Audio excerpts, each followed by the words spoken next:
물살이 거세도 달 그림자는 흐르지 않는다.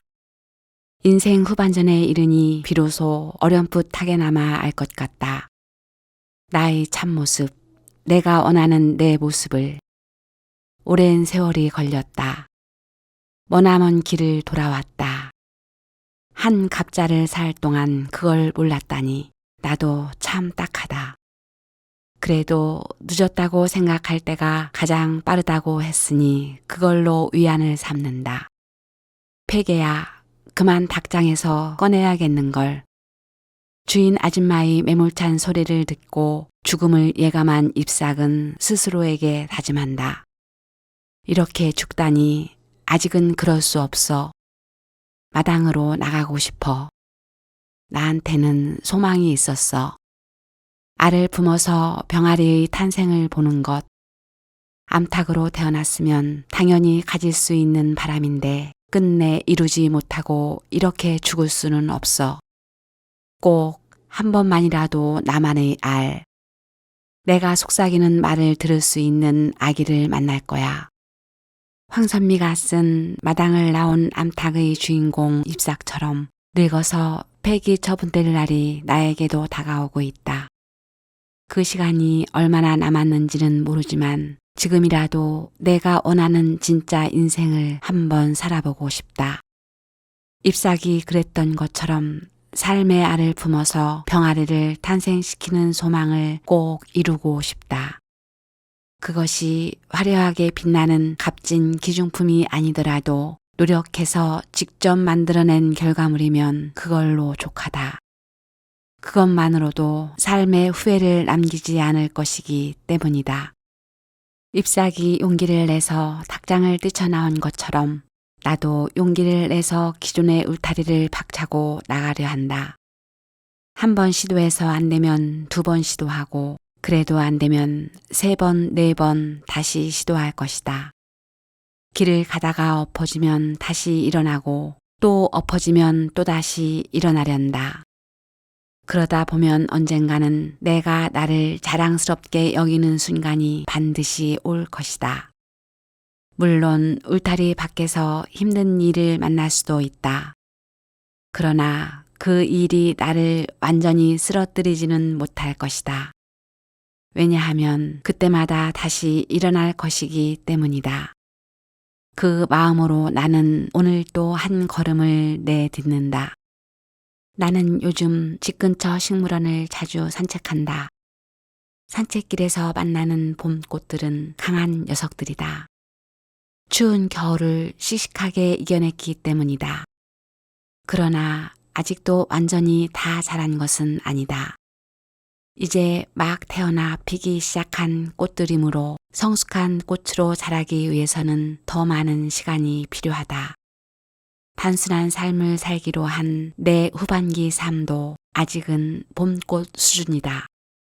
간과하고 오목했던 인생 전반기를 뚫고 나왔기 때문에 나름의 싹수는 있지만 여전히 갈 길이 멀다. 여름철의 혹독한 무더위를 견디고 가을에 속이 여문 열매를 맺기 위해서는 수시로 보살펴야 한다. 물론 단단히 각오하고 있다. 그렇다고 티를 내고 싶지는 않다. 소박한 마음으로 자연스럽게 이제 막 싹을 틔운 봄꽃을 가꾸어 나가고 싶다. 노자는 이렇게 말했다. 담담함을 으뜸으로 여긴다. 노자의 말처럼 담담하고 담백하게 그러나 당당하고 단단하게 남은 생을 살아가고 싶다. 울산 바위처럼 강풍에도 흔들리지 않는 의연함을 키워서 한 번 정한 삶의 좌표를 끝까지 지켜나가고 싶다. 수급불유월이라는 말이 있다. 물살이 아무리 거세도 달 그림자는 흐르지 않는다는 뜻이다. 세상이 아무리 바쁘게 돌아가도 마음의 중심을 잡고 차근차근 일상을 살아가면 염담위상의 원칙을 지켜낼 수 있다. 부처님이 열반할 즈음 제자들은 이제 누굴 믿고 누굴 따르느냐며 슬피 울었다. 이때 부처님은 이렇게 말했다. 스스로를 등불로 삼고 스스로에게 돌아가 의지하라. 진리를 등불로 삼고 진리로 돌아가 의지하라. 모든 것은 영원하지 않으니 꾸준하게 정진하라. 임재선사도 이렇게 말했다. 부처를 만나면 부처를 죽이고 조사를 만나면 조사를 죽이고 나한을 만나면 나한을 죽이고 부모를 만나면 부모를 죽이라. 머리를 깎은 수행자의 신분은 아니지만 나도 그들이 남긴 말을 삶의 원칙으로 삼고 싶다. 결국은 깨달음도 내 몫이고 어리석음도 내 몫이다. 나를 스스로 귀하게 여기면 남들도 나를 귀하게 여길 것이고 나를 스스로 업신여기면 남들도 나를 업신여길 것이다. 스스로 충분하다고 말하면 남들도 나를 부자라 여길 것이고 스스로 가난하다고 여기면 남들도 나를 거지라고 생각할 것이다. 중요한 것은 나를 대하는 나의 태도다. 공자가 논어에서 군자는 자기에게서 구하고 소인은 남에게서 구한다라고 한 말처럼 나의 기준을 남에게서 구하는 사람이 되고 싶지는 않다. 맹자도 이렇게 말하지 않았던가. 무릇 사람은 반드시 스스로를 모욕한 후에야 타인이 그를 모욕하며 집안은 반드시 스스로를 훼손한 후에야 타인이 그 집안을 무너뜨리고 나라는 반드시 스스로를 망친 후에야 다른 나라가 그 나라를 침공한다. 원하는 만큼 속도가 나지 않는다고 조바심을 내지도 않을 것이다. 한 걸음 한 걸음 내딛다 보면 어느새 식물원 한 바퀴를 다 도는 것처럼 내 삶의 후반기도 그런 기분으로 가볍게 살아갈 것이다. 잘 물든 단풍은 봄꽃보다 아름답다는 말을 마음에 새기면서 두벅두벅 걷다 보면 마침내 고운 석양빛이 머리 위에서 빛나는 날이 올 것이다. 때로 감당하기 어려운 짙은 어둠에 짓눌려도 좌절하지 않고 그 어둠조차 당당하게 즐길 것이다. 식물원을 걸으면서 걱정하지 마. 내일은 내일의 해가 또 솟을 거야 라는 따뜻한 말로 힘든 시간을 묵묵히 견뎌나갈 것이다. 어두운 밤 곁을 지켜줄 사람이 아무도 없다 해도 혼자 나의 등불을 들고 그 어둠을 밝히는 것만으로도 충분하니까. 스스로를 돌처럼 여겨라. 사람들이 원하는 것은 대개 비슷하다. 떳떳하고 당당하게 내면의 평화를 유지하면서 행복하게 사는 것이다. 사람들은 이러한 바람을 모두 이루기가 쉽지 않다고 생각한다. 하지만 그렇지 않다. 답은 분명히 있다. 그 중에서 가장 간단한 답은 자신에게 언제나 괜찮아, 충분해 라고 말하는 것이다. 이것만으로도 떳떳하고 당당하게 내면의 평화를 유지하면서 행복하게 살 수 있다. 요즘 내 삶이 그렇다. 예전에는 뭔가 늘 부족한 듯 불안한 듯 살았다. 하지만 지금은 마음속에 무거운 짐을 모두 내려놓고 웬만하면 나에게 괜찮아, 충분해 라고 말한다.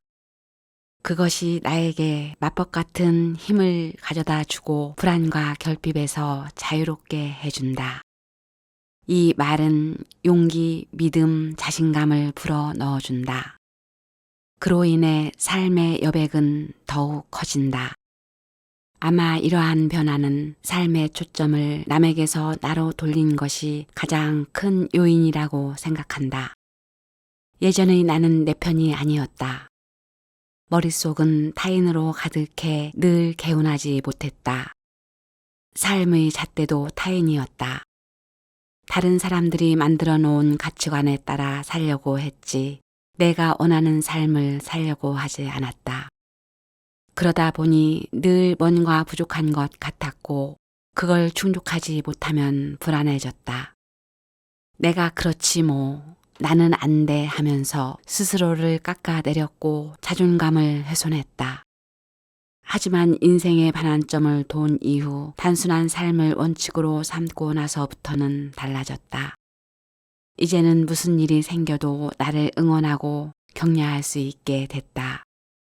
인생 후반전에 들어서야 나는 내 편이 되었다. 이렇게 달라지자 머릿속이 훨씬 명쾌하고 단순해지는 느낌이다.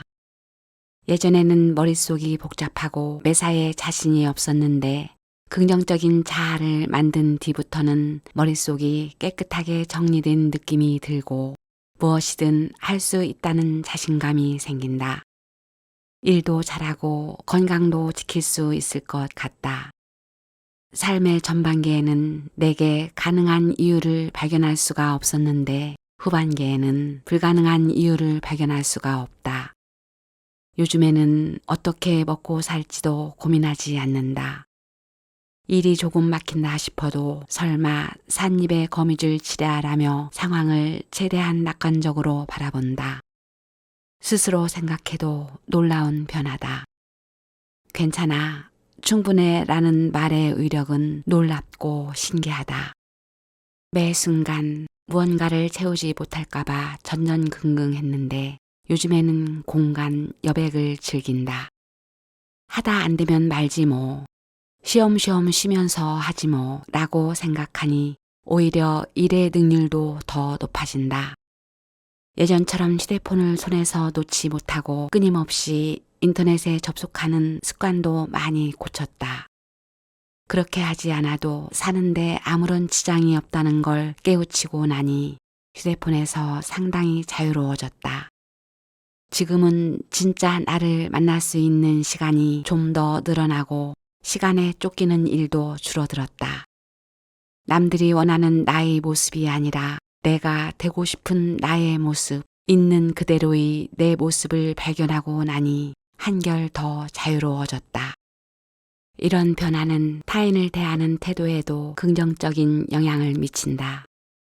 과거에 나는 사람을 대할 때 그들을 사회인 혹은 관계인 정도로 봤었지만 이제는 그들을 있는 그대로의 사람으로 대할 수 있게 됐다. 진짜 내가 되니 타인도 진짜 너로 보이기 시작한다. 과거에는 결점이 부끄러워서 혹은 자신이 없어서 나를 감추고 숨었다. 그래서 자연스러운 인간관계를 맺기가 어려웠는데 이제 그러한 뒷걸음질 치는 듯한 마음을 내려놓고 그들과 진짜 나, 진짜 너를 공유할 수 있게 된 것 같다. 과거에는 스스로 수치심이라는 거미줄에 갇혀 있었는데 그 거미줄을 걷어내자 맑고 투명한 새로운 공간이 보인다. 마음의 문을 여는 손잡이는 마음 안쪽에 있어 나 자신이 아니면 열 수 없다. 과거에 나는 어리석게도 그 문을 남들이 열어주기를 기다렸는데 이제는 필요할 때마다 내가 먼저 그 문을 열 수 있게 되었다. 노자는 이렇게 말한다. 지극한 명예에는 명예가 없다. 덕 있는 사람은 귀한 옥처럼 처신하지 않고 아무데나 굴러다니는 천한 돌처럼 처신한다. 도덕경 39장. 세속의 명예를 추구하던 시절에 나는 나를 돌처럼 여기지 못했다. 옥처럼 귀한 존재이길 원하는 마음에 그만하면 충분해, 까짓것 괜찮아 하는 마음으로 허허롭게 살지 못했다. 나뿐만 아니라 많은 사람이 그렇지 않을까 싶다. 행복은 아주 쉽다. 가진 걸 사랑하면 된다. 그러면 나에게 언제나 충분해, 괜찮아 라고 말할 수 있다. 사라 벤 브레스낙이 쓴 혼자 사는 즐거움의 서문에서 저자와 남편의 대화를 읽으며 큰 깨달음을 얻었다. 저자는 글을 쓴다는 핑계로 남편의 저녁 한 번 제대로 챙겨주지 못했는데 남편이 단 한 번도 불평하지 않았다며 고마움을 표시했다. 그러자 남편은 아내가 글을 쓰기 위해 책상 앞에 앉아 있을 때 너무 행복해 보였다며 자신이 그 행복을 감히 방해할 엄두가 나지 않았노라고 대답한다. 아내는 퇴직한 이후 텃밭을 가꾼다. 그러다 보니 자연스럽게 채소 반찬이 식탁에 자주 오른다. 아침에 채소 비빔밥을 먹고 점심에 똑같은 메뉴를 올리면서 아내가 미안했는지 당신이 소도 아닌데 풀만 먹게 하네 라고 말했다. 그 말에 이렇게 답했다. 괜찮아. 아침에 달걀 프라이 하나 먹었잖아. 아내는 이제 홀로 계시는 장모님을 뵈러 고향에 자주 내려간다. 그래봐야 두어 달에 한 번 정도지만 교직에 있을 때에 비하면 잦은 편이다. 처제나 처남들과 함께 장모님을 모시고 1박 2일 일정으로 바닷가에서 조개를 캐면서 시간을 보낼 때도 있다.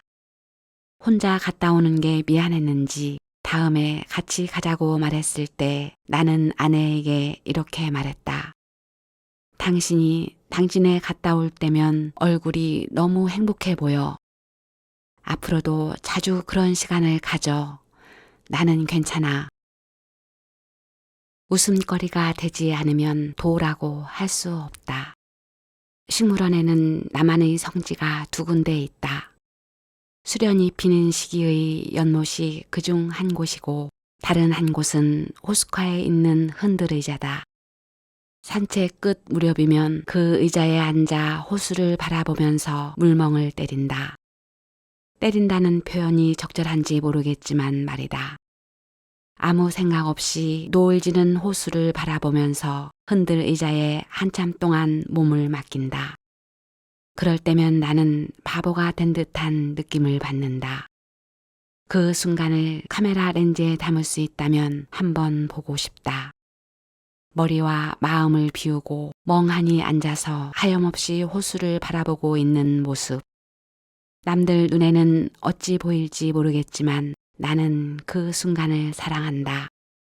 명상은 아니지만 명상할 때처럼 영혼이 자유로워지기 때문에 그 시간이 참 좋다. 마치 몸에 날개라도 달아 하늘을 나는 듯 하다. 예전의 나는 그렇지 못했다. 남들에게 우스워 보이는 꼴을 스스로 용납하지 못했기 때문이다. 지금은 다르다. 누가 뭐라 하든 상관하지 않는다. 산책길 복장도 크게 신경 쓰지 않는다. 허름한 체육복 바지에 집에서 입는 티셔츠 하나 걸치고 그냥 길을 나선다. 운동화도 낡은 운동화가 더 좋다. 새 신발보다 걸을 때 부담이 덜하고 편하기 때문이다. 예전에는 깔끔한 것들을 선호했는데 요즘은 조금 낡았어도 편한 것들이 더 좋다. 산책길 보폭도 바뀌었다. 조금 빠른 걸음으로 걸어야 운동 효과가 있다는 걸 어디선가 읽은 후 한동안 파워워킹 동작을 따라 해보기도 했지만 영 맞지 않는 것 같아 그만뒀다. 특히 아내와 함께 산책할 때는 항상 아내보다 반걸음 뒤에서 걸으려고 노력한다. 산책길에서 마라톤을 하는 사람들을 만나면 내심 존경스럽지만 내게 맞는 보폭이 있다는 생각으로 굳이 따라하지 않는다. 햇볕이 가득한 낮에 스테인드 글라스를 보면 보통의 유리와 다르지 않다. 그러나 어두운 밤에 불을 켜면 비로소 그것의 아름다움이 드러난다. 사람은 바로 이 스테인드 글라스와 같다. 내면의 아름다움을 빛내면 자신의 인생을 예술로 만들 수 있다. 하지만 대부분의 사람은 자신이 스테인드 글라스라는 사실을 모른다. 겉만 화려하게 꾸미는 데 치중하느라 더 중요한 내면을 잊고 산다. 나도 그랬다. 다른 사람과의 관계에서 삶의 의미를 찾으려 했지 내면에 숨겨진 나만의 삶의 의미를 찾으려 하지 않았다. 하지만 이제는 안을 대하듯 밖을 대하고 밖을 대하듯 안을 대하듯 대한다. 그렇게 하니 남의 시선에서 비교적 자유로워졌고 특히 남들에게 내가 조금 어리숙하게 보여도 무슨 상관이지 하는 뻔뻔함을 가질 수 있게 됐다. 노자는 이렇게 말한다. 뛰어난 선비가 도에 대해 들으면 힘써 행하려 하고 어중간한 선비가 도에 대해 들으면 이럴까 저럴까 망설이고 못난 선비가 도에 대해 들으면 크게 웃는다. 웃음거리가 되지 않으면 도라고 할 수 없다. 도덕경 41장. 에디슨이 백열전등을 발명하겠다고 말했을 때 많은 사람이 비웃었다. 가스회사와 석유회사 관계자들은 에디슨의 말을 헛소리라고 했고 영국 왕립학회 연구소도 그런 일은 불가능하다고 말했다. 하지만 에디슨은 이렇게 말했다. 나는 아주 싸고 편리한 전등을 만들어서 부자들만 촛불을 켜도록 만들겠다. 그리고 그 말을 한 지 딱 1년 뒤인 1879년 백열전등으로 특허를 신청했다. 평범함의 공화국에서 천재들은 위험하다라는 로버트 잉거솔의 말처럼 스티브 잡스나 레리 페이지, 일론 머스크 등 실리콘밸리의 천재들은 세상 사람의 웃음거리였다. 그러나 그랬기에 그들은 오늘날 기술의 도를 완성할 수 있었다. 삶의 도도 그러하다. 작고 소박한 것에 고마워하고 미안해하고 행복해하는 단순한 삶의 원칙도 남들이 볼 때 웃음거리가 되기에 충분하다. 크고 웅장한 것을 추구하는 현대인들의 눈에는 보잘것 없어 보일 수도 있다. 이럴 때는 노자가 말한 불소부족 이의도라는 말을 마음의 지도리로 삼으면서 행여 흔들릴 수 있는 나를 다잡는다. 남은 삶의 시간이 얼마인지는 모르지만 한 번쯤은 남들에게 멍청하다는 소리를 들어도 괜찮을 것 같다. 다소 의기소침해질 수는 있겠지만 내일 또 모레도 계속해서 그러지는 않을 것이다. 진심을 다하면 하늘도 감동한다고 하니 꾸준하게 내 방식대로 살다 보면 나를 비웃던 사람들도 언젠가는 박수를 보낼지 모른다. 타인의 조소가 먼 훗날 내게 큰 자양분이 될 수도 있을 것이다. 한 번도 아파보지 않은 조개는 아름답게 빛나는 진주를 품을 수 없듯이 한 번도 아파보지 않은 사람은 인생에서 가장 찬란하게 빛나는 열매를 맺을 수 없다. 내가 주인으로 살지 못하는 순간이 있다면 그 순간을 결국 낭비하는 셈이다. 삶의 목적지를 정해놓고 가는 것도 바람직하지 않다. 인생이라는 여정에서 마지막에 내가 어디에 있게 될지는 아무도 모른다. 마지막 목표 지점을 저곳이라고 딱 찍어서 정해 놓아도 내가 그곳에 도달할지는 장담할 수 없다. 그러니 굳이 도착지를 정해두는 것이 큰 의미가 없지 않을까 싶다. 가벼운 마음으로 길을 걷다가 길이 끝나는 지점이 있으면 한 박자 쉬고 그 지점에서 시작되는 또 다른 길을 계속 걸어가면 된다. 그 길을 걷는 주체가 나라는 사실만 잊지 않는다면 종착지는 중요하지 않다. 길은 길마다 소중하고 모두 그 길만의 의미가 있을 테니까. 식물원 길은 식물원 길만의 의미가 있고 해파랑 길은 해파랑 길만의 의미가 있다. 가을에는 가을이 주는 단풍을 즐기면서 길을 걷고 봄에는 봄꽃이 풍기는 향기를 맡으면서 길을 걸으면 식물원 길을 걷든 해파랑 길을 걷든 중요하지 않을 것이다.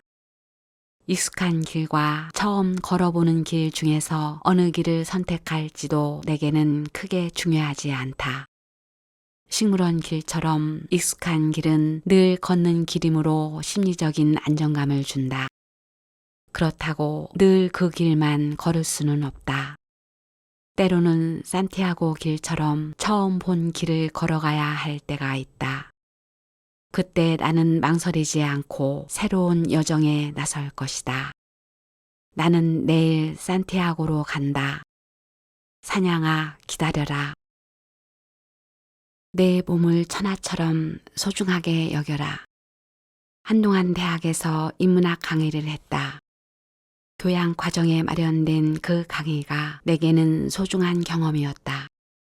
무엇보다 젊은 세대와 소통할 수 있어서 좋았고 교양 과정이라 다양한 전공의 학생들을 한자리에서 만날 수 있었던 것도 좋았다.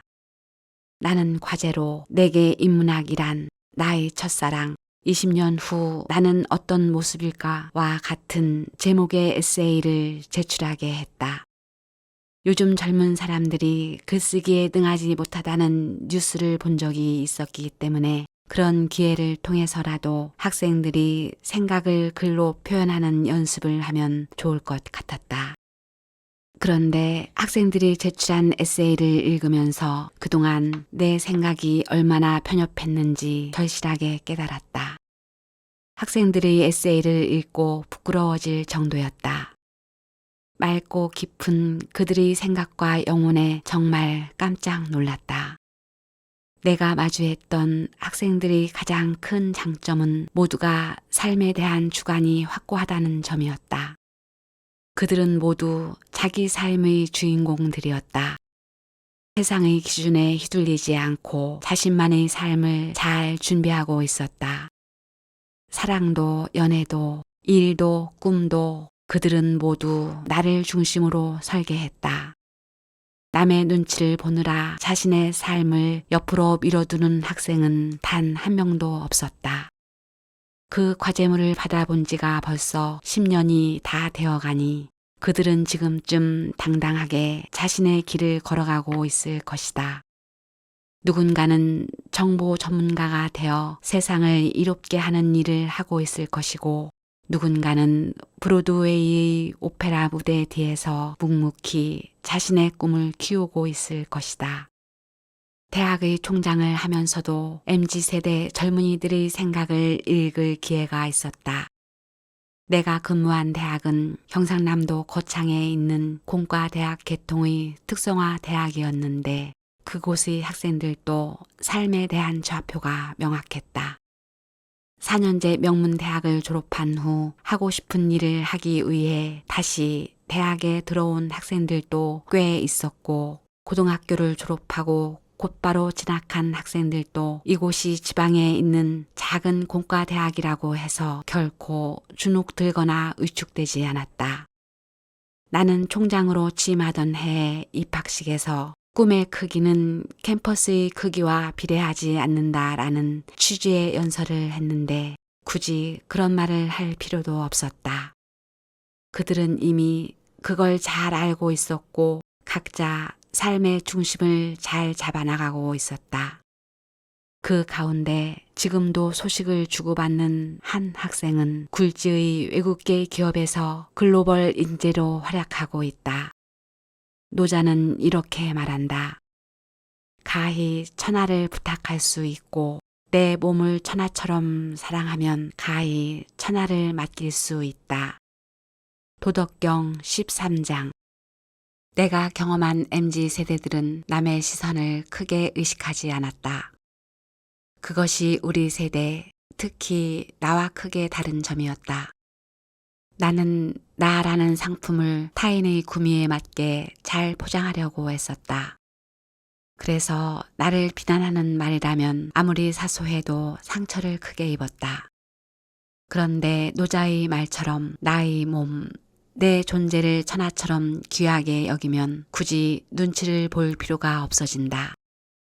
단순한 이 원칙이 삶을 자유롭게 하는데 큰 힘이 된다는 사실을 뒤늦게 깨달았다. 몸이 없어지면 만사가 끝이다. 그걸 깨닫고 나니 삶이 한결 가벼워지는 느낌이다. 누가 나를 비난해도 반사하면서 가볍게 넘길 수 있는 여유를 가지니 마음도 많이 편해진다. 삶에 대한 만족도가 떨어졌던 것은 인생의 성과 때문이 아니라 내가 나에게 던지는 따가운 질책 때문이었음을 깨닫는다. 지금은 그걸 거꾸로 돌려서 따뜻한 응원으로 만드니 삶에 대한 만족도나 자존감이 덩달아 높아진다. 돌아보면 크게 잘못한 것도 없었는데 스스로를 패배자로 낙인 찍고 있었다. 그만하면 잘 살았는데 그게 뭐냐며 나를 몰아세우기에 바빴다. 그러니 한시도 편할 날이 없었다.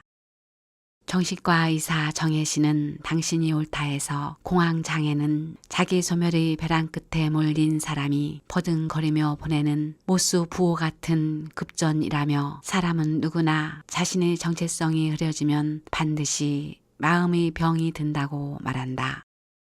나는 어쩌면 공황장애의 직전까지 갔는지도 모른다. 전반기가 끝나갈 무렵에는 나가 거의 소진된 상태였기 때문이다. 만일 단순한 삶의 원칙을 발견하지 못했더라면 나에게도 공황장애가 왔을 것이다. 따지고 보면 삶에는 이런 삶, 저런 삶이 있을 뿐 좋은 삶, 나쁜 삶은 없다. 그런데 나는 그 구분을 너무 칼같이 했다.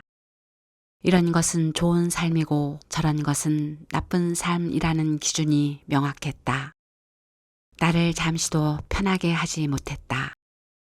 하지만 50을 넘기면서 내면과 마주하는 시간이 늘어날수록 나에 대한 비난의 목소리는 점점 줄어들고 응원의 목소리는 점점 커져간다. 혹시라도 불안이라는 감정이 틈새를 파고들 기미가 보이면 아니야, 인생이 뭐 그럴 수도 있지 라며 곧바로 그 틈새를 막아버린다. 모르는 사이에 마음속으로 침투한 불안이 있으면 얼른 쫓아내고 긍정 비타민 하나를 마음속에 털어넣는다. 그것들을 방치하고 쌓아두면 결국 큰 짐이 된다는 사실을 잘 알고 있기 때문에 속전속결로 그 녀석들을 몰아낸다. 관계를 간소하게 정리하면서 과거의 부산스럽던 삶이 가끔 생각나기도 한다. 덜어는 외로움을 느끼기도 한다. 하지만 이내 다시 마음을 다잡는다. 부산하게 살 때는 외롭지 않았나 하면서 반문해보면 금세 답이 나온다. 외로움이란 혼자 있을 때보다 군중 속에 끼어 있을 때 더 자주 온다는 것을 경험으로 체득했다. 더군다나 단순한 삶을 원칙으로 정하면서 이미 고독과 신사협정을 맺었다. 외로움을 핑계로 그 원칙을 버리는 일은 없을 것이다. 자신을 믿고 마음 가는 대로 행하라. 평범한 일상이 얼마나 소중한지 우리는 잘 모른다. 지나고 보면 그 순간이 가장 소중한 시간이었는데 막상 그때는 잘 인지하지 못한 채 무심코 흘려보낸다. 인생에서 가장 소중하고 찬란했던 기적 같은 순간을 그냥 흘려보내다니 인간은 참으로 어리석은 동물이다. 요즘 나는 그런 실수를 되풀이하지 않으려고 노력하는 중이다. 예전에는 친구가 갑작스럽게 전화를 걸면 얘가 왜 뜬금없이 전화했지? 라는 생각으로 계산부터 먼저 했는데 이제는 그냥 반갑다 친구야의 태도로 산다. 이 나이에 손해를 끼칠 친구가 어디에 있겠으며 설사 그렇다 해도 그게 얼마나 되겠는가. 나에게 전화를 걸어준다는 사실만으로도 그가 나를 귀한 존재로 여기는 증표가 아니겠는가. 이 글을 쓰기 전에도 그렇게 친구 2명을 보고 왔다. 한 명은 고등학교 졸업 후 처음 만나는 친구였고 다른 한 명은 대구 서문시장에서 작은 도서관을 하는 친구였다. 서울 오는 길에 얼굴 한번 보고 싶다길래 묻지도 따지지도 않고 주소를 찍어줬다. 굳이 인생을 아름답게 장식하려는 생각도 접기로 했다. 그 대신 원래부터 인생은 아름다운 것이었다고 생각하기로 했다. 실제로도 인생은 태어날 때부터 아름다웠다. 나라는 존재는 이 지구상에 한 송이밖에 없는 유일한 꽃이다. 자연처럼 그 자체로 아름다운 것이었는데 자꾸 뭔가를 덧대려고 했다. 그러다 보니 힘만 들고 내가 원하는 디자인과 색깔이 나오지 않으면 화를 내고 실망했던 것이다. 이제부터는 내가 어떤 모습이든지 상관없이 나를 사랑하기로 단단히 마음먹었다. 스토리가 잘 나오든 못 나오든 상관하지 않고 그저 나를 주인공으로 당당하게 끌고 갈 생각이다. 감독과 연출을 다른 누구에게 맡기고 싶은 생각도 없다. 시나리오도 내가 쓰고 연출도 내가 하고 흥행하든 실패하든 개의치 않기로 했다.